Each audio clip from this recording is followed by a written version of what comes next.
సాటిలేని మన ప్రభు అయిన యేసుక్రీస్తు నామములో కూడి చేరిన మీ అందరికి కూడా వందనాలు తెలియజేసుకుంటున్నాం. దేవుడు దీవించి ఆశీర్వదించునుగాక. మరి దేవుని యొక్క కృపను బట్టి, దేవుని యొక్క ప్రేమను బట్టి, వాత్సల్యతను బట్టి దేవుడు గడిచిన ఆదివారం నుంచి ఆదివారం వరకు ఆయన కృపారెక్కల కింద మనలందరినీ కూడా భద్రపరిచి సమస్త విషయాల్లో తోడుగా ఉండి మరి సజీవ లెక్కల్లో ఉంచి సంఘంగా సమాజంగా ఆయన సన్నిధిలో ఆయన ఆవరణలో మనం కూడుకొనటానికి ఇచ్చినటువంటి ఉచితమైనటువంటి కృపను బట్టి నిండు హృదయముతో కృతజ్ఞతగా రెండు చేతులు పైకెత్తి ఒకసారి దేవుణ్ణి స్తుతిద్దాం. దేవునికి స్తోత్రం. మంచిది. మరి దేవుని యొక్క మహాకృపను బట్టి, దేవుడు మనకు అనుగ్రహించిన సమయాన్ని బట్టి దేవునికి వందనాలు తెలియజేసుకుందాం. ఇక్కడ సొలొమోను ఈ యొక్క పరమగీతం అనేటటువంటి ఈ అధ్యాయాన్ని రచించి ఉన్నాడు. ఆయన 9వ వచనములో నా ప్రియురాల ఫరో యొక్క రథాశ్వములతో నిన్ను పోల్చెదను. ఇక్కడ సొలొమోను రాజుగారి గురించి మనకు తెలుసు. ఆయన మహాజ్ఞాని. ప్రపంచ దేశాలలో ఉన్నటువంటి రాజులందరికంటే, ప్రజలందరికంటే జ్ఞానము కలిగిన వాడు. ఎందుకంటే ఆ జ్ఞానాన్ని ఆయన దేవుని యొద్ద నుండి పొందుకున్నాడు. మరి ఆయన చిన్న ప్రాయములోనే ఆ ఇజ్రాయెల్ ప్రజలకి రాజు అవ్వటానికి అవకాశం వచ్చింది. చిన్న వయసులోనే, అయ్యా ఈ ప్రజలు నీ ప్రజలు, ఈ ప్రజల్ని నేను ఏ రీతిగా ఏలాలో నాకు తెలియదు, ఎందుకంటే నాకు అలాంటి అనుభవం లేదు, అలాంటి వయస్సు లేదు. కాబట్టి ఆయన దేవుణ్ణి మొరపెట్టుకున్నాడు. సొలొమోను మొరపెట్టుకున్నప్పుడు దేవుడు ఆయనకి ప్రత్యక్షమై ఏం కావాలో కోరుకోమన్నాడు. కోరుకోమన్నప్పుడు ఆయన ఏం కోరుకున్నాడు? ప్రభువా, ఈ ప్రజల్ని ఏలటానికి నాకు తగిన జ్ఞానం ఇవ్వమన్నాడు. ఏమండి, ఈ ప్రజల్ని ఏలటానికి, ఎందుకంటే వారు ఇజ్రాయెల్ ప్రజలు దేవుని ప్రజలై ఉన్నారు. కాబట్టి ఈ ప్రజలను ఏలటానికి నాకు మీ జ్ఞానం ఇవ్వమన్నాడు. లోక సంబంధమైనటువంటి జ్ఞానం కాదు. లోక సంబంధమై, అక్కడ గుర్తుపెట్టుకోండి, లోక సంబంధమైనటువంటి జ్ఞానం కాదు. లోక సంబంధమైనటువంటి జ్ఞానులు చాలామంది ఉన్నారు. కానీ ఆయన దేవుని సంబంధమైనటువంటి జ్ఞానము కోరుకున్నాడు. ఎందుకంటే ఆ జ్ఞానము ఉంటేనే ఆ ప్రజల్ని, ఆమేన్, దేవునికి స్తోత్రం, హల్లెలూయా, ఆ జ్ఞానముతోనే ఈయన ఈ పరమగీతము రాసి ఇక్కడ ఒక మాట అంటున్నాడు, నా ప్రియురాల ఫరో యొక్క రథాశ్వములతో నిన్ను పోలుస్తాను. రథానికి అశ్వములు అంటే గుర్రాలు. ఫరో రథానికి లాగటానికి కట్టేటటువంటి గుర్రాలతో తన యొక్క ప్రియురాలు అంటే సంఘము, దేవునికి స్తోత్రం, హల్లెలూయా, ప్రియురాలు అనగా సంఘము, ఆ యొక్క గుర్రాలతో పోల్చాడు. ఆ గుర్రాలతో ఎందుకు పోల్చాడు సంఘాన్ని అని అంటే, ఆ యొక్క ఫరో రథానికి కట్టినటువంటి గుర్రాల్లో ఒక 5 గుణలక్షణాలను చూశాడంట. దేవునికి స్తోత్రం, హల్లెలూయా. అందుకనే ప్రియురాలు అని అంటే సంఘముతో పోల్చి ఉన్నాడు. 5 లక్షణాలు ఏంటో మీకు ఒకసారి చెప్తాను. రాసుకునే వాళ్ళు రాసుకోండి, గుర్తుపెట్టుకునే వాళ్ళు గుర్తుపెట్టుకోండి. ఆ యొక్క లక్షణాల గురించి ఒకటి వివరంగా మరలా చెప్తాను. మొదటి లక్షణము, 5 గుణ లక్షణాలు చెప్పాను కదా. సంఘానికి కూడా 5 గుణ లక్షణాలు కలిగి ఉండాలి. రథాన్ని లాగటానికి 5 గుణ లక్షణాలు గుర్రాలకు ఎలా కలిగి ఉన్నాయో, ఈనాటి సంఘానికి కూడా ఈ 5 గుణ లక్షణాలు కలిగి ఉండాలి. ఈ 5 గుణ లక్షణాలు కలిగి ఉన్నప్పుడే మాత్రమే దేవుని యొక్క రథాన్ని మనం లాగగలం. దేవునికి స్తోత్రం, హల్లెలూయా, ఆమేన్. మొదటిది నమ్మకం. మొదటి గుణ లక్షణము నమ్మకం. రెండవ గుణ లక్షణము ఐక్యత. మూడవ గుణలక్షణము ధైర్యం, నాలుగవ గుణలక్షణము పట్టుదల, ఐదవ గుణలక్షణము త్యాగం. ఈ 5 గుణలక్షణాలు కలిగి ఆ యొక్క రాజుగారి రథాన్ని లాగుతున్నాయి గుర్రాలు. దేవునికి స్తోత్రం, హల్లెలూయా.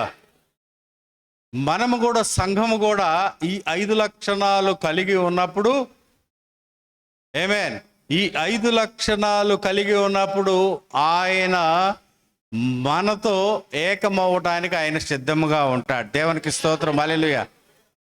ఈ రాజుగారు ఎక్కినప్పుడు ఒక గుర్రం అటు, ఒక గుర్రం ఇటు, ఇంకొక గుర్రం అట్లా ఆగుతుంది అనుకోండి, ఏమవుతుందండి? ఇది ముందుకు వెళ్ళొద్దా? దాంట్లో కూర్చుని ఆయన కూర్చుంటాడా? అటు ఇష్టం వచ్చినట్టు అవి లాగుతా ఉంటే రాజుగారు అంటే ఆ యజమాని దాంట్లో కూర్చుంటాడా? కూర్చొని ప్రయాణం చేస్తాడా? అట్లాగే సంఘం కూడా ఈ 5 గుణ లక్షణాలు లేకుండా మనం జీవిస్తూ ఉంటే, దేవునికి స్తోత్రం, హల్లెలూయా, మనలో ఆయన నివాసము చేయడు. ఆయన నివాసము చేయడు. దేవునికి స్తోత్రం, హల్లెలూయా. చూడండి, మొదటిగా నమ్మకం గురించి మాట్లాడుకున్నట్లయితే బైబిల్ గ్రంథంలో ఒక ఆయన ఉన్నాడు, నమ్మకస్తుడు. ఎవరైనా? మోషే గారు. నా ఇల్లంతటిలో నమ్మకమైన వాడు మోషే గారు. దేవునికి స్తోత్రం. చూడండి, హెబ్రీయులకు రాసినటువంటి పత్రిక 3వ అధ్యాయము, హెబ్రీయులకు రాసినటువంటి పత్రిక 3వ అధ్యాయము 5వ వచనం చదవండి. మోషే పరిచారకుడై ఉండి దేవుని ఇల్లంతటిలో నమ్మకముగా ఉన్నాడు. దేవునికి స్తోత్రం. ఇక్కడ పరిశుద్ధుడైనటువంటి పౌలు గారు చెప్తూ ఉన్నాడు, మోషే గారు దేవుని యొక్క పరిచారకుడై ఉండి ఆయన ఇల్లంతటిలో నమ్మకముగా జీవించాడు. దేవునికి స్తోత్రం, హల్లెలూయా. చూడండి, ఇజ్రాయేల్ ప్రజల్ని విమోచించడానికి దేవుడు ఒక ప్రవక్తను ఎన్నుకున్నాడు. ఆ ప్రవక్త ఎవరో కాదు, మోషే గారు. ఎన్నుకున్నటువంటి మోషే గారి యొక్క జీవితాన్ని మనము చూసినట్టయితే అది యేసు ప్రభువుకి సాదృశ్యంగా ఉంటుంది. ఒక ప్రణాళిక చొప్పున ఆ కాలంలో 2 నెలల పిల్లల్ని కూడా ఆ ఫరో రాజు ఏం చేసేవాడు అంటే చంపించేవాడు, మగ పిల్లల్ని, మగ శిశువుల్ని. అవునండి. మరి అలాంటి సమయంలో దేవుని యొక్క కాపుదల మోషే పక్షమున ఉన్నది కాబట్టి ఒక ప్రణాళిక ఏర్పరచుకున్నాడు. మోషే ద్వారా తన యొక్క చిత్తాన్ని నెరవేర్చుకోవాలని దేవుడు ఒక సంకల్పం కలిగి మోషేని ఎన్నుకొని ఆయన ఒక ప్రణాళిక చొప్పున 3 నెలలప్పుడు ఆ తల్లి ఏం చేసింది? ఒక జమ్ము పెట్టి తీసుకొచ్చి ఆ జమ్ము పెట్టిలో మోషేని పడుకోబెట్టి ఆ జమ్ము పెట్టికి కీలు పూసి, ఆమేన్, ఆ నదిలో వదిలిపెట్టింది. వదిలిపెట్టే సమయంలో, అదే సమయంలో ఫరో యొక్క కుమార్తె వారు స్నానం ఆచరిస్తూ ఉన్నారు. ఆ నది ఒడ్డునే మిరియాము ఆ యొక్క మోషే యొక్క పెట్టె ఏ రీతిగా వెళుతుందో కనిపెట్టుకుంటూ ముందుకు వెళుతుంది. వెళుతున్నప్పుడు స్నానం చేసేటటువంటి ఆ ఫరో కుమార్తె ఆ పెట్టెను తీసుకున్నప్పుడు, ఆ పెట్టె తెరిచినప్పుడు ఈ బాలుడు కనపడ్డాడు. కనపడ్డప్పుడు మిరియాం ఏమంటుంది? అమ్మా, ఈ బిడ్డను పెంచడానికి, పాలు ఇవ్వటానికి ఒక ఆమెను, ఒక దాదియో దీదినో మాట్లాడతాను అన్నప్పుడు ఆమె ఒప్పుకున్నది. ఒకసారి మనం అర్థం చేసుకుందాం, అలాంటి పసిపిల్లలు కలిగినటువంటి తల్లులు ఎంతమంది ఉంటారు? ఐగుప్తు దేశంలో ఎంతోమందిని కోల్పోయారు కదా, పిల్లలందరినీ కూడా చంపేశారు కదా. చంపేసినప్పుడు మరి పిల్ల తల్లులు ఉంటారు కదా, చాలామంది ఉంటారు కదా, చాలామంది ఉంటారు కదా. మరి ఈ మిరియాము అక్కడికి వెళ్ళడం ఏంటి? ఆ మిరియాము ఆ యొక్క ఫరో కుమార్తెకి చెప్పడం ఏంటి? ఫరో కుమార్తె ఒప్పుకోవడం ఏంటి? ఇంకా ఫరో కుమార్తె ఒక్కతే రాదు కదా, రాజుగారి కుమార్తె అంటే చెలికత్తెలు చాలామంది మంది మార్బోలంతో వస్తారు కదా. ఆ పిల్ల చెప్పేదేముంది, ఆమె కంటే ఇంక బొచ్చడి మంది ఉన్నారు, వాళ్ళు శ్రేష్టమైన మంచి అనుభవం ఉన్న వాళ్ళని తీసుకొస్తామని ఎవరో వాళ్ళు పనికెత్తి అనొచ్చు కదా. మరి ఆ చిన్నపిల్ల మాట ఎందుకు విన్నారు? దేవుని యొక్క ప్రణాళిక మీరు అర్థం చేసుకోవాలి. ఇవన్నీ ఈ సంగతులు ఎట్టుంటాయంటే ఆశ్చర్యకరంగా ఉంటాయి, నమ్మశక్యం కాకుండా ఉంటాయి. ఇప్పుడు ఆ సమయంలో ఎంతో మంది పిల్లల తల్లులు ఉంటారు. ఫరో కుమార్తె స్నానం ఆచరించేటప్పుడు ఆమె పక్కన చాలా మంది చెలికత్తెలు పనివారులు ఉంటారు. ఆ పనివారులు ఈ చిన్నపిల్ల మాట వినాల్సిన అవసరం లేదు. దేవుని యొక్క సంకల్పం ఎలా ఉంటుంది అది మనం గుర్తెరగాలి. దేవునికి స్తోత్రం, హల్లెలూయా. సరే, తీసుకొచ్చారు, పెంచారు. 40 సంవత్సరాలు ఆయన బయట మొహం ఎరకోకుండా రాజుకు కావలసినటువంటి విద్యలన్నిటిని కూడా నేర్పించారు. మోషే గారికి ఆయన కూడా నేర్చుకున్నాడు. ఆమేన్. నేర్చుకున్న తర్వాత 40 సంవత్సరాలకు ఆయన బయటకు వచ్చాడంట. మా వాళ్ళు ఎలా ఉన్నారు ఒకసారి చూసొద్దాం, చాలా కాలం అయింది, ఒకసారి చూసొద్దామని ఇజ్రాయెల్ ప్రజలను చూడటానికి ఆయన బయటకు వచ్చాడు. 40 సంవత్సరాలప్పుడు బయటకు వచ్చాడంట. ఎప్పుడు? 3 నెలలప్పుడు లోపలికి వెళ్ళాడు. అప్పటి వరకు ఎవరికి ఆయన తెలియదు మనకి. 3 నెలల పసిబాలుడుగానే మోషే గారు తెలుసు మనకి, అంతే కదండి. యాకబేదు కన్నది, కానీ 2 నెలల పిల్లలందరినీ కూడా ఫరో రాజు చంపేసేయమన్నాడు. ఎట్టగొట్ట 1 నెల కాపాడింది, కాపాడలేకపోయింది. అది కూడా దేవుని కృపే. పసిపిల్లవాడిని కాపాడటం అంటే సామాన్య విషయమా? ఏదో ఒకటి అరుస్తాడు కదా, ఏడుస్తాడు కదా, ఏడుపు పక్కన వాళ్ళు కూడా వినపడలేదా? మరి అందరి పిల్లలు చంపినప్పుడు మరి తిరుగుతూ ఉంటారుగా, సైన్యం తిరుగుతూ ఉంటుంది, ఆ వేగులు తిరుగుతూ ఉంటారు, ఎవరింట్లో పసిపిల్లలు ఉన్నారు, మగపిల్లలు ఉన్నారని మరి వాళ్ళు చూస్తారు కదా, వాళ్ళ పనే అది కదా. మరి వాళ్ళందరినీ కూడా మరి కనపడకుండా కాపాడటం అంటే 1 నెల పాటు కాపాడింది, తీసుకొచ్చింది. ఏమండి ఆ నదిలో అక్కడ వరకే మనకు తెలుసు. తర్వాత 40 సంవత్సరాలకైనా బయటకు వచ్చాడు. బయటకు వచ్చినప్పుడు సరే నేను క్లుప్తంగా చెప్తాను, ఎందుకంటే 5 మీకు చెప్పేవారు టైం అయిపోద్ది కాబట్టి. ఆయన 40 సంవత్సరాలప్పుడు బయటకు వచ్చాడు. బయటకు వచ్చినప్పుడు అక్కడ ఐగుప్తీయుడికి హెబ్రీయుడికి గొడవ అయింది. గొడవ అయినప్పుడు ఐగుప్తీయుడు హెబ్రీయుడిని కొడుతున్నాడు. అరే మావాడిని కొట్టడం ఏంట్రా అనేది మరి అక్కడ వచ్చేసి ఐగుప్తీయుడిని చంపేశారు. చంపేసేసి ఇసుకలో పూడ్చిపెట్టేశాడు, కామ్గా వెళ్ళిపోయాడు. ఈ విషయం ఎవరికి తెలియదులా అనుకున్నారు. దేవునికి స్తోత్రం, హల్లెలూయా. మళ్ళీ ఒకసారి మళ్ళీ బయటకు వచ్చాడు. బయటకు వచ్చినప్పుడు ఇద్దరు మనోళ్ళే కొట్టుకుంటున్నారు. మనోళ్ళే. ఎవరు తీర్పు చెప్తాడు? వాళ్ళిద్దరు ఏకమై, ఏరా మొన్న అయితే వాడిని చంపావు మోషే, మొన్నేమో ఆయన పరాయుడు కాబట్టి వాడిని చంపేశావు, ఇప్పుడు ఇద్దరము మనోళ్ళే, ఏంటి వాడిని చేసి చంపినట్టు మాలో ఏమన్నా చంపేస్తావా ఏంటి అని అన్నారు. భయపడ్డాడు, పారిపోయాడు. ఇది దేవుని యొక్క సిద్ధపాటు, గుర్తుపెట్టుకోనండి. ఆయనకు అన్ని విద్యలు వచ్చు. 40 సంవత్సరాలు అన్ని విద్యలు నేర్చుకున్నాడు, అన్నీ తెలుసు. అయినా కానీ 40 సంవత్సరాలకు ఆయన పారిపోయాడు. పారిపోయి ఎక్కడో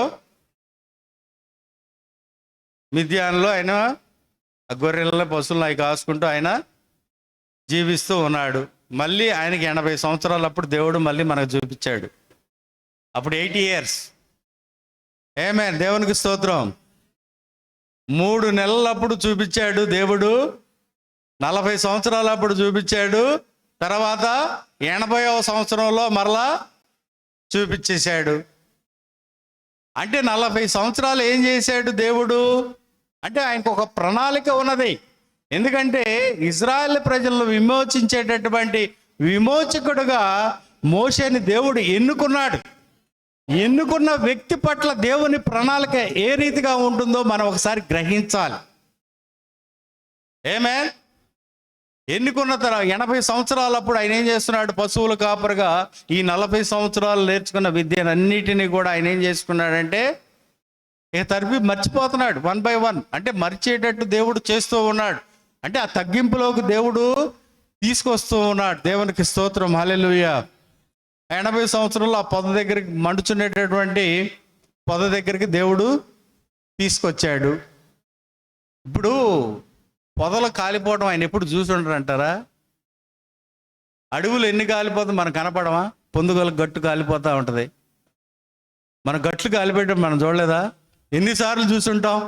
ఆయన జీవించేది ఆ పశువుల మందన గొర్రెలను కాసుకుంటా జీవించేది అడవులల్లా, లేదా పట్టణాలల్లా కాతాడు ఆ గొర్రెల్ని.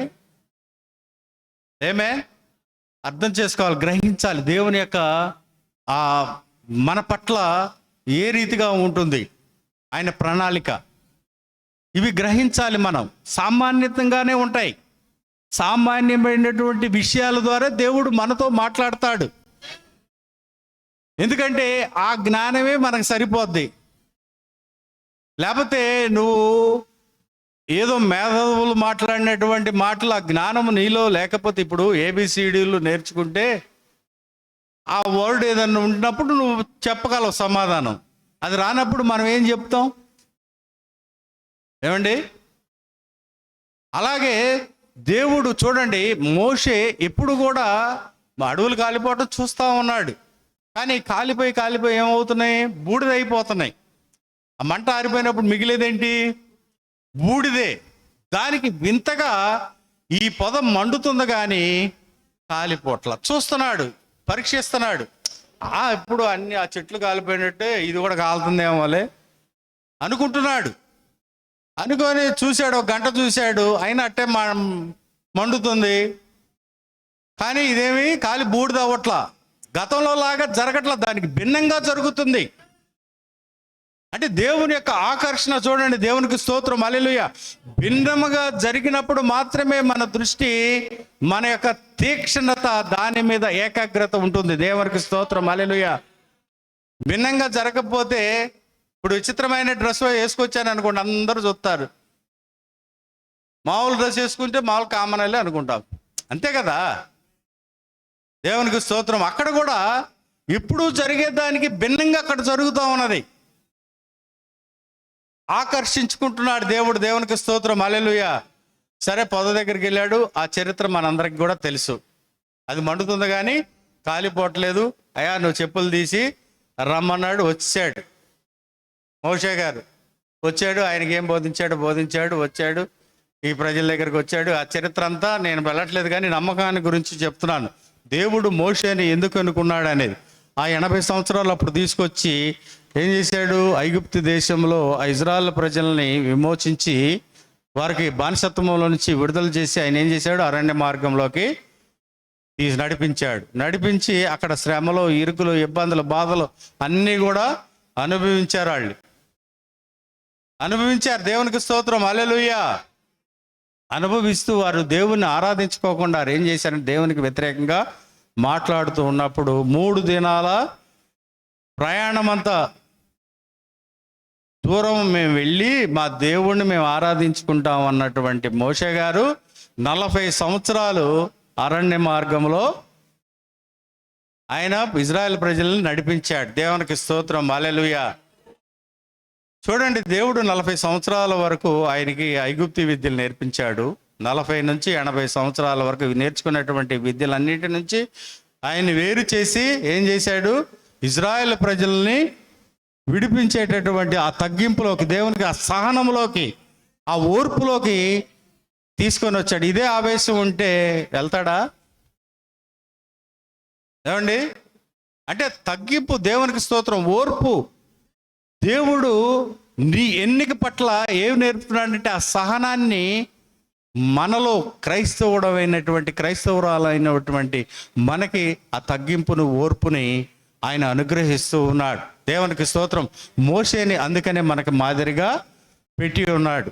అందుకనే ఆయన ఇల్లంతటిలో నమ్మకమైన వాడు మోషేగా మనము చూస్తూ ఉన్నాం. దేవునికి స్తోత్రం, హల్లెలూయా.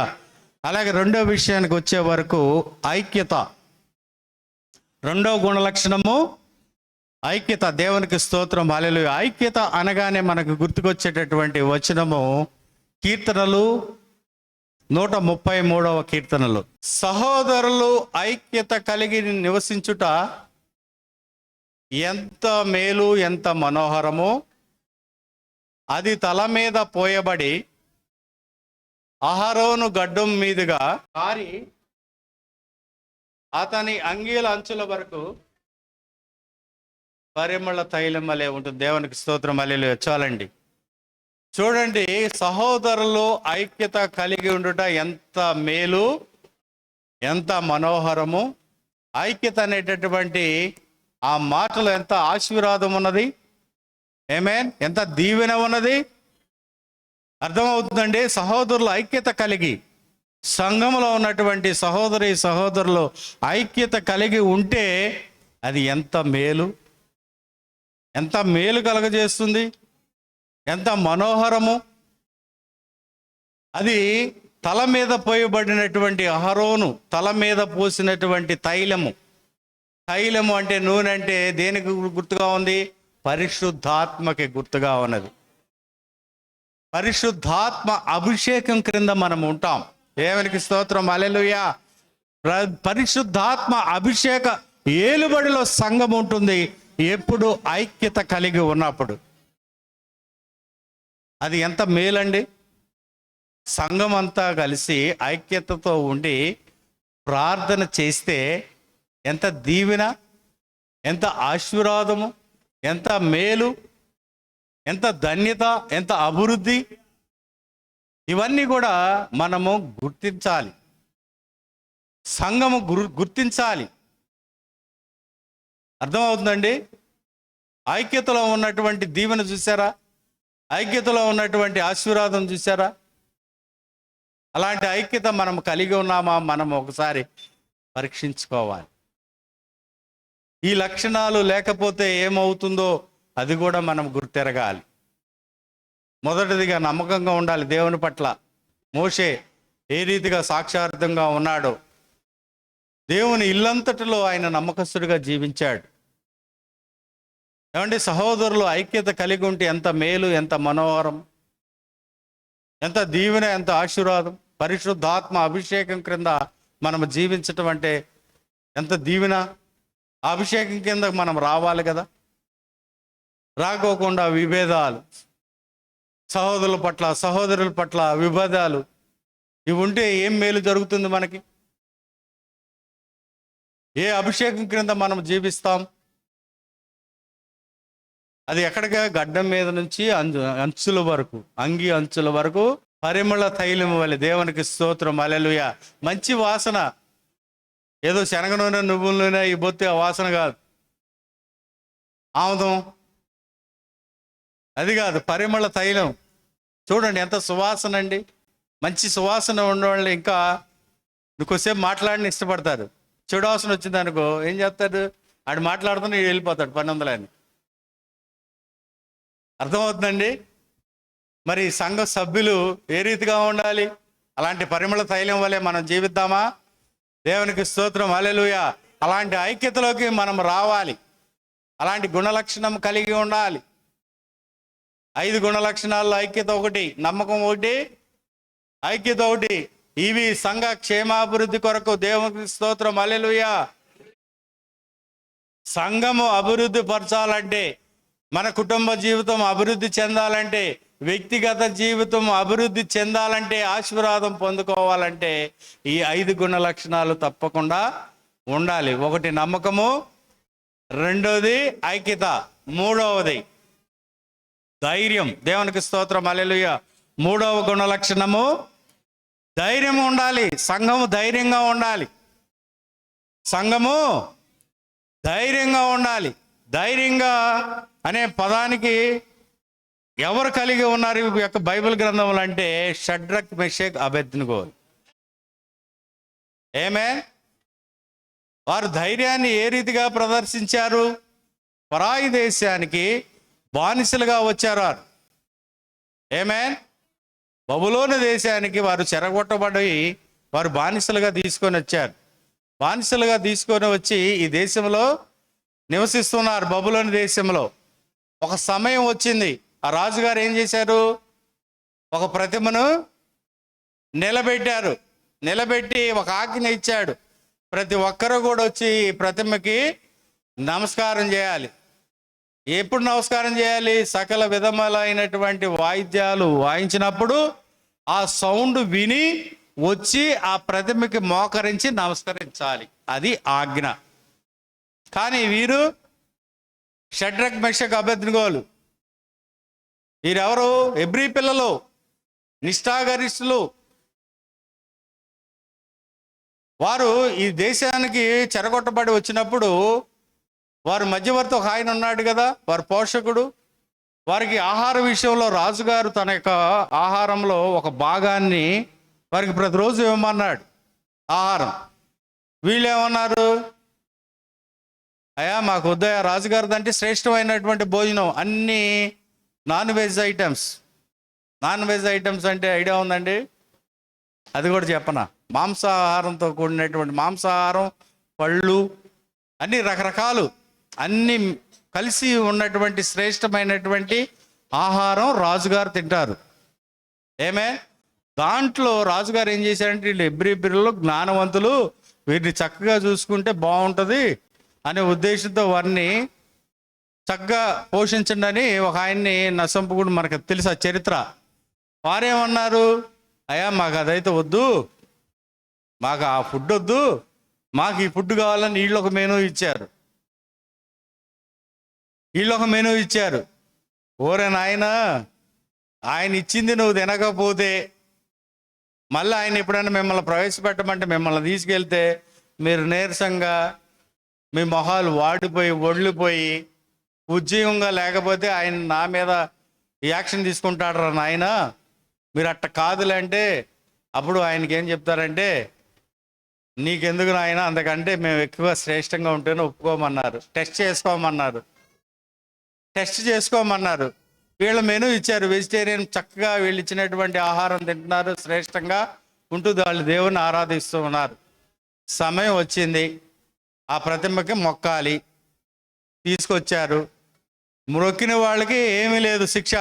మొక్కకపోతే పక్కనే ఆ ప్రతిమ పక్కనే ఒక అగ్నిగుండం ఉంది. అది ఎప్పుడు కూడా రగులుతూనే ఉంటుంది. ఏదన్నా కొద్దిగా మంట తేడా మొద్దులు వేసేయమంటున్నారు. మంచి కాక మీద బాగా వేస్తే అసలు ఏం కనపడకూడదు, ఇక బూడిదే. ఇట్ట అవడం అయిపోవటమే. ఇక ఎవరన్నా వ్యతిరేకిస్తే ఆ ఆజ్ఞకు లోబడుకోకుండా వ్యతిరేకించిన వాళ్ళు వెంటనే అగ్నిగుండంలో పడవేయాలి. అది శిక్ష. దేవునికి స్తోత్రం, హల్లెలూయా. తీసుకొచ్చి నుంచోబెట్టారు. ఏంటి మీ ప్రాబ్లం అంటే, రాజుగారు నువ్వు ఏమైనా చెప్పు, మేము మాత్రం చూడండి, చదవండి, ఇది దానియేలు గ్రంథము, చదవమ్మా.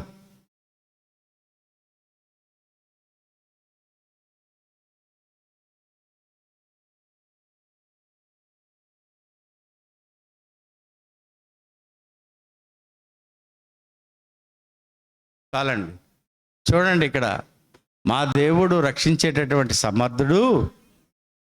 ఒకవేళ రక్షింపకపోయినా నువ్వు నిలవబెట్టినటువంటి ఆ ప్రతిమకు మేము మ్రొక్కమని ఆయన వాళ్ళు ఏం చేశారంటే కరాఖండిగా చెప్పారు. దేవునికి స్తోత్రం, హల్లెలూయా. ఇక్కడ ఒక చిన్న విషయం, అక్కడ వారు పరాయి దేశము బానిసలు ఒక రాజుతో మాట్లాడుతూ ఉన్నారు. ఎంత ధైర్యంగా మాట్లాడుతున్నారు. వారు నమ్ముకున్నటువంటి దేవుణ్ణి, వారు కలిగినటువంటి దేవుణ్ణి ఏ విధంగా వారు మహింపరిచారు. అన్య దేశములో, పరాయి దేశములో బానిసలుగా వచ్చినటువంటి వారు దేవునికి వ్యతిరేకంగా మాట్లాడతారా? ఒక ప్రశ్న వేస్తున్నాను. డ్వాక్రా మహిళలకి 1,00,000 రూపాయలు లోను, దాంట్లో రూపాయి కూడా మరలా తీర్చే పని లేదు. ఆదివారము ఉదయము 9 గంటల నుంచి 12 గంటల వరకు మాత్రమే ఇవ్వబడును, తర్వాత ఇవ్వబడదు. ఆదివారము ఉదయము 9 గంటల నుంచి 12 గంటల వరకు మాత్రమే 1,00,000 రూపాయలు ఉచితంగా డ్వాక్రా మహిళలకి డబ్బులు ఇస్తున్నాము. మన ధైర్యం చెబుదాం. ఇక ఏం చేస్తాం? సంఘమా, వధువు సంఘమా, దేవుని సంఘమా, ఎండ్ టైం బైబిల్ మినిస్ట్రీ వర్తమానములో ఉన్నటువంటి సంఘమా? ప్రశ్న వేసుకోవాలి. ఆ 1,00,000 రూపాయలు నాకు వద్దు, నాకు నిత్య జీవమే కావాలి, నాకు ఆరాధనే కావాలి అని ఎంతమంది ధైర్యంగా మనం మాట్లాడగలం? ఆ ధైర్యం మళ్ళా ఉంటుందా? 1,00,000 రూపాయలు ఉచితంగా ఏముందిలే, అట్ట వెళ్ళిపోయి తర్వాత జయకుమార్ అయ్య గారికి వచ్చి, అయ్యా మరి ఏం చేస్తాం, అవసరాలు అట్టున్నాయి, తప్పట్లేదు, తప్పు అయితే భయ్యా మా కోసం ప్రార్థన చేయ్యా, దేవుడు మమ్మల్ని క్షమించేలాగా ప్రార్థన చేయ్యా. కానీ అక్కడ అన్య దేశంలో, పరాయి దేశంలో దేవుని సాక్షార్థంగా ఏ రీతిగా ధైర్యంగా షడ్రక్ మెషక్ అబేద్నెగోలు ఏ రీతిగా నిలబడి ఉన్నారు? రాజా, మా దేవుడు రక్షించేటటువంటి సమర్థుడు, ఒకవేళ రక్షించకపోయినా నువ్వు పెట్టినటువంటి ప్రతిమ ఉన్నదే, ఆ ప్రతిమకి మేము మొక్కం అని ఒక తీర్మానం చేసుకొని ధైర్యంగా షడ్రక్ మెషక్ అబేద్నెగోలు వారు మాట్లాడారు. దేవునికి స్తోత్రం, హల్లెలూయా. మాట్లాడితే బాబు వీళ్ళు ధైర్యవంతులు అని రాజుగారు ఏమైనా ఊరుకున్నాడా? ఇంకా ఆ యొక్క మంటని 7 రెట్టింపు చేశాడంట. 7 రెట్టింపు చేశాడు. దేవునికి స్తోత్రం, హల్లెలూయా. చూడండి, ఎండాకాలం ఎండ 44 డిగ్రీలు 45 డిగ్రీలు ఉంటే హైయెస్ట్ మనకి. అమ్మో ఇంత వేడా, ఇంత ఎండలో మనం బయటికి వెళ్తే ఇంకేమన్నా ఉందా, ఎండ దెబ్బ తగిలిపోద్ది అనుకుంటాం. ఇంకా 2-3 డిగ్రీలు పెరిగింది అనుకోండి, నువ్వు ఒక పేపర్ బయట వేస్తే కాలిపోద్ది. ఏమే, ఒక పేపర్ నువ్వు బయట ఇంట్లో ఉండి వరండాల నుండి అటు బయట వేస్తే ఆ ఎండకి కాలిపోద్ది పేపరు, అంత వేడి. ఏది 50 డిగ్రీలు సెల్సియస్కే. మరి ఒక ఇంత అది వేడి, మనుషులు కాలిపోవాలంటే ఆ సెల్సియస్ మెయింటైన్ చేయాలి కదా. మరి 7 అంటే సరే, ఇప్పుడు మనుషులు కాలిపోవడానికి ఎంత సెల్సియస్, ఎంత డిగ్రీలు వేడి ఉంటుందో పక్కన పెడదాం. మనకు తెలిసినటువంటి భాషలో 50 డిగ్రీలు సెల్సియస్ ఉంటే మనం ఏమవుతుంది, మాసం అంతా ఉడికిపోద్ది బయటికి వెళ్తే. ఏసీలు కూడా పనిచేయవు ఆ టెంపరేచర్కి. మరి అలాంటిది 7 అంటే 7×5 35, 350 డిగ్రీలు సెల్సియస్ ఉంటే అసలు అర్థం చేసుకోండి. అంటే అంత రగులుకునేటట్టు, 7 రగులుకునేటట్టు ఆ పొయ్యిని వాళ్ళు ఏం చేస్తున్నారు, మంట ఈ కట్టెలో ఏముంటాయి వేసి కాలుస్తున్నారంట. వేసి కాళ్ళు చేతులు కట్టి 3 వేశారు. వారైతే 3తో పాటు ఇంకొక ఆయన ఉన్నాడు. చక్కగా దేవునికి స్తోత్రం, హల్లెలూయా. 18 డిగ్రీల సెల్సియస్ కలిగినటువంటి ఒక ఏసీ కాన్ఫరెన్స్ హాల్స్లో వాళ్ళు ఎలా ఉంటామో, చుట్టూ ఎండ ఉండి మన చర్చికి చక్కగా అన్ని డోర్లు క్లోజ్ చేసి ఏసీలు అన్నీ ఆన్ చేసి ప్రార్థన చేయండి. అన్ని ఏసీలు వేస్తే ఎంత చల్లగా బయట ఏం జరుగుతుందో. ఒకసారి ఏసీలో ఉండి బయటికి వెళ్తే ఎంత సెగ వస్తుంది, అవునా? ఆ సెగ్గే మనం తట్టుకోలేము. అమ్మో వేడిగా ఉంది, కొద్దిసేపు ఆగి చల్లబడిన తర్వాత వెళ్దామని అనుకుంటాం. మరి అలాంటి 7 కలిగినటువంటి అగ్నిగుండంలో ఏమండి, ఈ 3తో పాటు ఒక ఆయన చక్కగా మాట్లాడుకుంటున్నారంట. దేవునికి స్తోత్రం, హల్లెలూయా. దేవుని యొక్క ఆశీర్వాదం, దేవుని నామాన్ని మహింపరిస్తే దేవుని యొక్క ఆశీర్వాదం ఎలా ఉంటుంది, దేవుని యొక్క కాపుదల ఎలా ఉంటుంది, దేవుడు మనల్ని ఎలా రక్షిస్తాడనేటటువంటి విషయాన్ని మనం గ్రహించాలి. వారు ధైర్యంగా ఉన్నారు. సమయమందు అసమయమందు పరిస్థితులు మనకు అనుకూలించకపోయినా వారు ఏం చేశారు, దేవుణ్ణి ఆరాధించారు. ఎవరు వాళ్ళు? బానిసలు. మనం ఏమైనా బానిసలమా?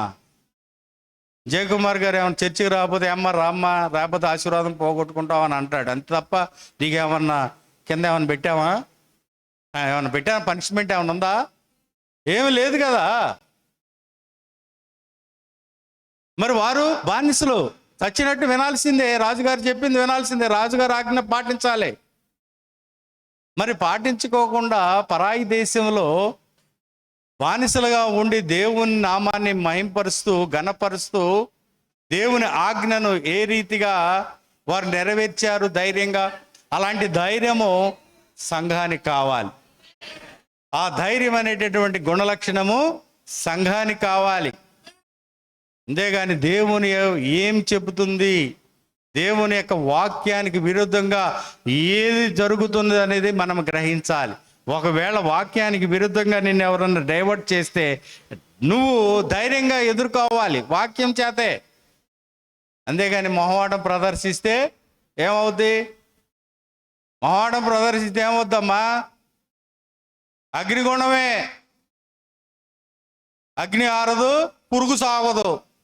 నువ్వు ఆజ్ఞ అతిక్రమమే పాపము. పాపం వల్ల వచ్చేటటువంటి జీతము మరణం. పాపానికి నువ్వేమైనా పరలోకం పొందుకుంటావా? పాపానికి ఏమొస్తుంది? నీకు నరకమే. మరి ఇక్కడ ఏమైంది? వారు దేవుని యొక్క ఆజ్ఞను నెరవేర్చారు కాబట్టి ఆ ఏడింతలు కలిగినటువంటి అగ్నిగుండంలో వారు రక్షింపబడ్డారు. ఇవాళ సంఘం ఆ స్థితిలోకి రావాలి. నీకు ఎన్నో దేవునికి వ్యతిరేకంగా కూడినటువంటి మాటలు అనేకము ఈ సమాజంలో మనం వింటాం. దేవునికి వ్యతిరేకంగా చేసేటటువంటి అనేక పరిస్థితులు మనకు ఎదురవుతాయి. వాటన్నిటినీ మనం ఏం చేయాలంటే ధైర్యంగా ఎదుర్కోవాలి. అలాంటి ధైర్యము షడ్రక్ మెషక్ అబేద్నెగోలు పరాయి దేశంలో బానిసలాగా ఉండి నెరవేర్చారు దేవుని ఆజ్ఞను. దేవుణ్ణి మహింపరిచారు కాబట్టి వారు క్షేమముగా బయటికి తిరిగి వచ్చారు. దేవునికి స్తోత్రం, హల్లెలూయా. అలాగే దానియేలు సంగతి కూడా మనకు తెలుసు. టైం లేదు కాబట్టి షార్ట్ అండ్ దీంట్లో చెప్తున్నాను. దానియేలు కూడా ఒక సమయం వచ్చింది. వారెవరు? దర్యావేష్ రాజు గారు. వారు ఏం చేశారంటే ఆ రాజ్యాన్ని పరిపాలించడానికి అధిపతులు కావాలని ఒక 120 మందిని ఎన్నుకున్నప్పుడు ఆ 120 మందిలో ఇంకా ప్రధానులు ఒక ముగ్గురిని, ఆ ముగ్గురులో ఇంకా మెయిన్ ప్రధానికుడు దానియేలు గారిని పెట్టాడు. అది మిగతా వాళ్ళకి నచ్చలా. వీడు పొరుగురోడు, రాజుగారికి ఇష్టమైన వాడు అయ్యాడు. మనల్ని రాజుగారు మన మాట నమ్మట్లా. మీరు ఆ అధ్యాయం చదువుకున్నట్టయితే ఎక్కడ తేడా వచ్చిందంటే దీని దగ్గరే తేడా వచ్చింది. వారు దోచుకోవడానికి అవకాశం లేకుండా ఉన్నాడంట దానియేలు. అందుకని వారి కోపం వచ్చి దానియేలుని ఏ రీతిగా అడ్డు తొలగించుకోవాలని వారు పన్నాగాలు పన్నుతూ ఉన్నారు. ఏ విధంగా చూసినా కానీ అవకాశం దొరకట్లా. ఎందుకంటే ఆయన నమ్మకస్తుడు, యథార్థవంతుడు, దేవుని పట్ల భయభక్తులు కలిగిన వాడు. రాజు ఏది చెబితే రాజుకి ఆ విషయంలో ఆయన సహకరిస్తూ ఉన్నాడు. ఇంకేం చేస్తాం? ఆయన్ని చాడీలు చెప్పడానికి అవకాశం దొరకట్లా. చాడీలు చెప్పి చెట్టగొట్ట పోస్టులోంచి ఇంటి పీకేసేసి మనోడిని పెట్టుకుంటే మనం మొత్తం దోచుకోవచ్చు అనేటువంటి ఆలోచనలో వీరున్నారు. కానీ నమ్మకస్తుడుగా దానియేలు ఉంటున్నాడు. దేవునికి స్తోత్రం, హల్లెలూయా. ఏం చేయాలనేటటువంటి ఒక ఆలోచన చేశారు. వీడిని ఏ విధంగా మనం రాజుగారి దగ్గర బ్యాడ్గా మనం క్రియేట్ చేసి వీడిని ఆ పదవుల నుంచి తప్పించాలి. చూశారు. ఒక సమయం వచ్చింది, ఈడెక్కడ దొరుకుతాడు? అమ్మయ్య దొరికాడు రా బాబు, ఈ విధంగా చేస్తే తప్ప వీడు మనకి దొరకడు అని ఒక ఆలోచన చేసి వీళ్ళందరూ కలిపి తీన్మారులను, కనక తప్పెట్లు, బ్యాండ్ మేళాలు ఇవన్నీ కూడా వేసుకొని ఈ 120 మంది ఇంకా మొత్తం జనాలందరినీ పోగు చేసుకొని రాజుగారి దగ్గరికి ఊరేగింపుకి వెళ్ళిపోయారు. రాజుగారు జిందాబాద్, రాజు మొత్తం మీరు చదువుకుంటే రాజు చిరంజీవి అవుగునుగా. కానీ వీళ్ళందరూ సమూహంగా కూడి ఆయన దగ్గరికి, రాజుగారి దగ్గరికి వెళ్ళి ఏంటి ఇటు వచ్చారంటే, ఏం లేదు రాజా, మాకు ఒక ఆలోచన వచ్చింది. మీరు అసలు వర్ధిల్లాలి, మిమ్మల్ని గణపరచుకోవాలి, మిమ్మల్ని ఈ దేశంలో మరి గణపరచుకోవాలంటే ఇదే అని వాళ్ళు ఏం చేశారు, వాళ్ళ ప్రాణాలను బయట పెట్టారు. ఏంటి అబ్బాయి అని అంటే, ఏం లేదు, ఒక 30 రోజులు రాజా, ఒక 30 రోజులు ఎవరికి దేశంలో సమస్య వచ్చినా వాడు నీ దగ్గరికి వచ్చి మొరపెట్టుకోవాలి. ఇంకెవరి దగ్గరికి వెళ్ళడానికి వీల్లేదు. ఎవరి దగ్గరికి వెళ్ళటానికి, అది ఏ సమస్య అయినా నీ దగ్గరే వచ్చి 30 రోజుల్లో వాడికి ఏ సమస్య వచ్చి నీ దగ్గరకు వచ్చే మొరపెట్టుకోవాలి. ఇది ఆజ్ఞ అనేసి ఒక జీవో పాస్ చేయించుకున్నారు. పాస్ చేయించేసుకొని మొత్తం అన్ని చోట్ల ప్రచారం చేసేసారు. అబ్బాయి మీకు ఏ సమస్య వచ్చినా మీ అమ్మ నాన్నకు కూడా చెప్పుకోకూడదు, నువ్వు రాజుగారికే చెప్పుకోవాలి. ఇదిగో మా అమ్మ తిట్టింది, మా అమ్మ కాలేజీకి వెళ్ళలేదని అరిసింది, ఇదిగో మా నాన్న బైక్ కొట్టమంటే నేను అలిగాను, మా నాన్న ఇచ్చేసాడు, నన్ను కొట్టాడు. ఇవన్నీ మీరు కుటుంబంలో కాదు, మీ ఏది వచ్చినా రాజుగారికే ఆ 30 రోజులు చెప్పాలి, ఏ సమస్య వచ్చినా అని ఒక జీవో పాస్ చేశారు. మరి మన దానియేలు గారి పరిస్థితి ఏంటి? పరాయి దేశంలో ఆయన చక్కగా రోజుకు ముమ్మారు ప్రార్థన చేసేవాడు. ఆయన అలవాటు అది. రోజుకు ముమ్మారు ఆయన వెళ్ళిపోయి, ఆయనకు ఉన్నటువంటి గదిలోకి వెళ్ళిపోయి, ఒక కిటికీ ఉండేదంట, అది యెరూషలేము వైపు ఉన్న కిటికీ. చక్కగా ఆ టయానికి వెళ్ళి ఆ కిటికీ ఓపెన్ చేసుకొని మోకరించి ప్రార్థన చేసేవాడు. అది వీళ్ళు కనిపెట్టారు. కనిపెట్టి ఈ జీవో పాస్ చేయించుకున్నారు వాళ్ళు. ఏమేన్ సరే, ఆ టైం వచ్చింది, మరి ప్రకటన చేశాడు కదా, చేసినప్పుడు మరి ఈయన ఆగాలి కదా. ఈయన ఆగకుండా టైం వచ్చేసింది, వెళ్ళాడు, కిటికీ తీశాడు, ప్రార్థన చేస్తున్నాడు. దొరికాడు అన్నారు, దొరికారు, తీసుకొచ్చారు, రాజుగారి ముందు పెట్టేశారు. ఏంటయ్యా దానియేలు చేసింది? దానియేలు చేయడే, దానియేలు అలాంటోడు కాదే, మంచోడే, ఎప్పుడు కూడా ఏ పొరపాటు లేదే. కాదు రాజా, మనం ఏం చేసాం, మనం ఏం జీవో పాస్ చేసాం, జీవోకి వ్యతిరేకంగా ఇదిగో ఆయన మోకరించేసి వాళ్ళ దేవుణ్ణి ప్రార్థిస్తున్నాడు అని అన్నారు. మరి ఏం తప్పుకోడుగా.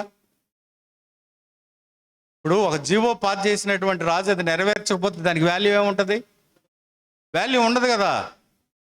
ఎవరు లెక్క చేయరు కదా రాజుగారిని. ఆయన అటే చెప్తాడులే, ఆయన మాట ఇదేమన్నా అంటారు కదా.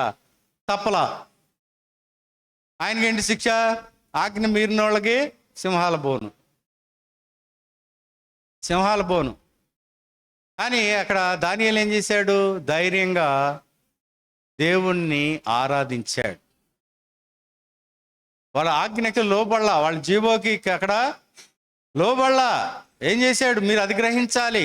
అక్కడ జీవో పాస్ చేసిన తర్వాత కూడా దేవునికి వ్యతిరేకంగా జీవో పాస్ చేస్తే ఏం చేశాడు దానియేలు గారు?